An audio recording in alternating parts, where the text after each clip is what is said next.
Hi everyone, ఈ hand design చాలా బాగుంటుంది కదండి. దాన్ని నేను డిజైన్ చేయబోతున్నాను. దానికోసమని నేను ఫ్యూజింగ్ తీసుకున్నాను అనమాట. దాన్ని మనకి ఏ షేప్లో కావాలంటే ఆ షేప్లో ముందే కట్ చేసేసుకొని ఇలా మెయిన్ ఫ్యాబ్రిక్ అయితే ముందు మనం ఐరన్ చేసి అతికించుకోవాలి. తర్వాత లైనింగ్ విత్ దీన్ని కూడా మనం స్టిచ్ చేసుకుంటూ రావాలన్నమాట. చిన్న నాట్స్ పెట్టుకుంటూ రావాలి. దీన్ని రివర్స్ చేసేటప్పుడు కోన్స్ చాలా చిన్న ఉంటాయి కాబట్టి చాలా జాగ్రత్తగా చిన్న పిన్నుని తీసుకొని బయటికి ఓపెన్ చేసేస్తే నీట్గా వస్తుంది అనమాట.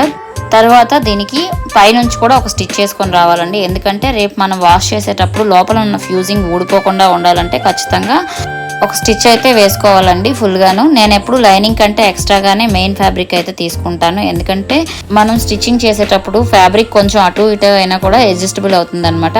ఫైనల్గా బటన్ కుట్టుకోవడానికి చిన్న థ్రెడ్ అయితే సేమ్ ఫ్యాబ్రిక్తో తయారు చేసేసాను అనమాట. దీన్ని మనం నార్మల్ నీళ్ళతో కుట్టుకుంటే గట్టిగా ఉంటుంది.